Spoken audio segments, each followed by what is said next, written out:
Friends good morning. இன்னைக்கு பாத்தீங்கன்னா professional கொரியர்ல parcel போட்டுட்டு இருக்கோம். ஸோ வாட்ஸ்அப்ல ரிப்ளை கொஞ்சம் லேட்டா தான் வரும், வெயிட் பண்ணிக்கோங்க. நெக்ஸ்ட் பாத்தீங்கன்னா வாட்ஸ்அப்ல ஏன் ரிப்ளை லேட்டா வருது அப்படின்னு பாத்தீங்கன்னா, நீங்க எல்லாருமே பாத்தீங்கன்னா பிளான்ட் லிஸ்ட் மட்டும் தான் சென்ட் பண்ணிருக்கீங்க.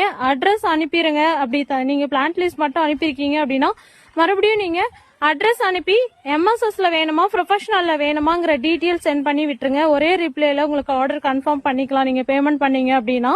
ஸோ நிறைய பேர் ஃபாலோ பண்ணாமலே வாட்ஸ்அப்ல ஸ்கிரீன்ஷாட் எடுத்துட்டு வந்திருக்கீங்க. ஸோ கண்டிப்பா நம்மளோட ஃபாலோவர்ஸ்க்கு மட்டும் தான் நாங்கள் பிளான்ஸ் கொடுப்போம், ஆர்டர் எடுப்போம். ஸோ அதனால ஃபாலோ பண்ணிக்கோங்க.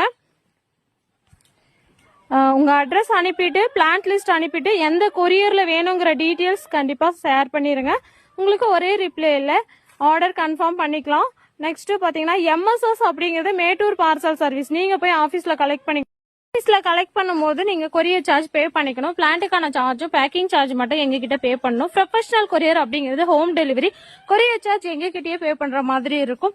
ஸோ நீங்க எத்தனை பிளான்ஸ் ஆர்டர் பண்றீங்களோ அதுக்கு தகுந்த மாதிரி உங்களுக்கு வெயிட் கணக்கு கொரியர் சார்ஜ் வரும். ஸோ உங்களுக்கு எந்த கொரியர் கன்வீனியன்டா இருக்கோ அந்த கொரியர்ல புக் பண்ணிக்கோங்க.